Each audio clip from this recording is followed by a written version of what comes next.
Next आता है 4.13 circle.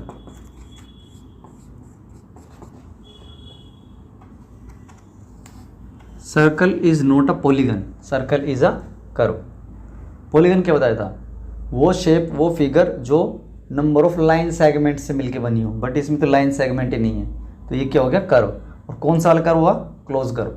ठीक है, तो इसकी कुछ प्रॉपर्टीज़ हैं वो देख लेते हैं। इसके साइड की बात करें, वर्टेक्स की बात करें और डायगोनल की बात करें। सेंटर हो गया इसका P, साइड कितनी हो गई? 0, साइड ही नहीं है, कर्व है इसका। वर्टेक्स कितने हो गए? 0, वर्टेक्स कोई कोना ही नहीं है। डायगोनल कितने हो गए? इनफाइनाइट, इनफाइनाइट का साइन होता है इनफाइनाइट, इनफाइनाइट मतलब अनंत। इसके हर छोटे छोटे पॉइंट बनेंगे, 1 2 3 4 5 6, 1 लाख 10 करोड़ 15 करोड़ हो गए, इनफाइनाइट हो गए। डायगोनल कितने हो गए? इनफाइनाइट हो गए इसके। अब हमारे पास यहाँ पे एक सर्कल है, ये सेंटर इसका सी ले लेते हैं।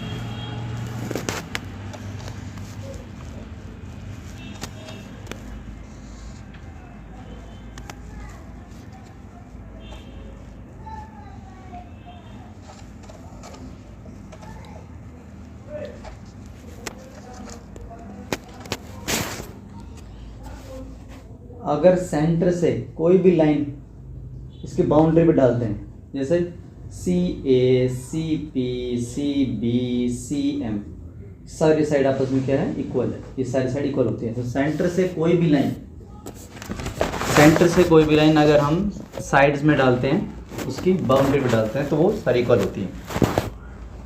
और PC इक्वल टू CM है ही, और इनके बीच में 90 डिग्री का एंगल, 180 डिग्री का एंगल है। तो दो इसको क्या बोलते हैं? जो लाइन सेगमेंट गई इनको बोलते हैं रेडियस। सब क्या है? रेडियस है ये, रेडियस, RADIUS। तो रेडियस क्या हुआ? रेडियस हो गया a line segment which run through the centre of the circle to its boundary. वो कोई भी लाइन जो सेंटर से स्टार्ट होके उसकी बाउंड्री पे जाके मिल रही है, उसको रेडियस बोलते हैं। और दो रेडियस कोई है, उनके बीच में 180 डिग्री का एंगल है, ये 180 डिग्री का एंगल है, तो वो क्या होंगे? तो उन दोनों रेडियस को मिलाएंगे तो क्या होता है? डायमीटर। तो PC प्लस में CM, PC प्लस में CM, ये क्या हो गया? डायमीटर। डायमीटर को क्या बोलेंगे? अ line segment which passes through center of the circle and meet boundary of the circle at the opposite side। मतलब वो लाइन जो सर्कल के सेंटर से होते गुजरेगी और दोनों तरफ बाउंड्री पे जाके मिलेगी, उसको क्या बोलते हैं? रेडियस, डायमीटर बोलते हैं। वो जो डायमीटर होता है वो दोगुना होता है किसके? रेडियस का। ये हो गया रेडियस का। ठीक है, अब आता है कोड, CHORD। कोड क्या होता है?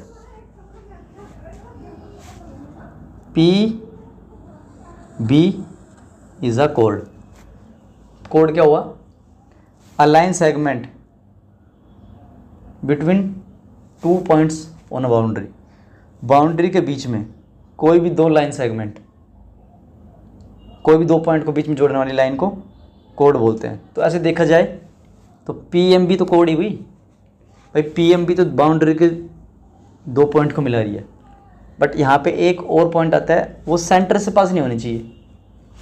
कोई भी लाइन सेगमेंट जो दो पॉइंट को मिला रही है सर्कल के और सेंटर से पास हो रही है, तो उसको डायमीटर बोलेंगे। बट सेंटर से थोड़ा सा साइड में से भी अगर पास हो रही है, तो उसको क्या बोलेंगे? कोड बोलेंगे। तो वो लाइन सेगमेंट जो दो पॉइंट पे जाके एंड हो रही है सर्कल के बाउंड्री पे, बट सेंटर से पास नहीं हो रही, उसको क्या बोलेंगे? कोड। अब आती है एक आर्क। आर्क क्या होता है?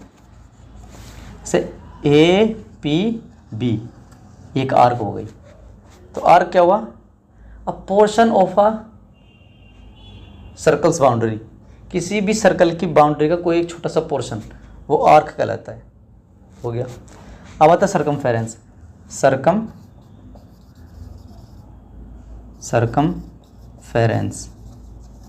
सर्कमफेरेंस क्या होता है? Complete boundary of a circle, it's called circumference.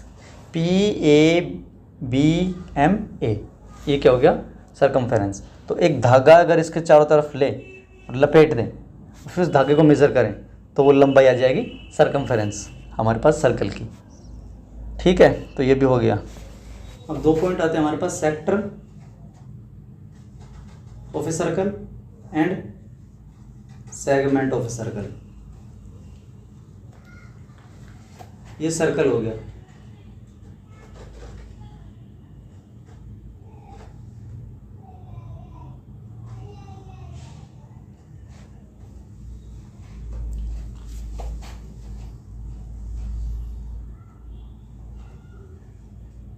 दो रेडियस है हमारे पास, उनके बीच का जो एरिया है उसको क्या बोलेंगे, सेक्टर बोलेंगे।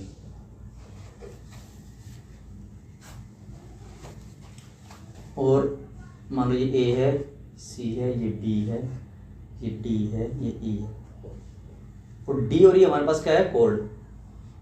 कोड की तरफ जो छोटा एरिया हमारे पास बनता है उसको क्या बोलेंगे, सेगमेंट।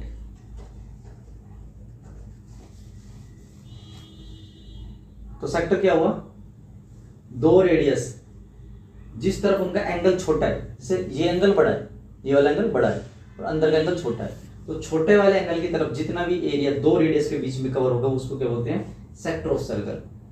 और किसी कोड के अंदर छोटी वाली तरफ जिसमें एरिया कम एरिया वाली जो तरफ होता है वो क्या होता है, सेगमेंट। जैसे इस तरफ कोड इस तरफ का एरिया होता है बड़ा, कोड के इस तरफ का एरिया क्या है, छोटा। तो सेंटर से कोड की तरफ वाला एरिया ही वो क्या बोलते हैं, सेगमेंट। तो ये होता है आपके पास हो गया सेगमेंट। तो आपके पास कुछ चैप्टर में प्रॉपर्टीज थी ज्योमेट्री वाले में, ये हमने डिस्कस कर लिया है। आगे कितने टाइप के क्वाड्रिलेटरल होते हैं, कितने टाइप के ट्राइंगल होते हैं, पॉलीगन कितने टाइप के होते हैं, ये सब नेक्स्ट चैप्टर नंबर 5 में डिस्कस करेंगे।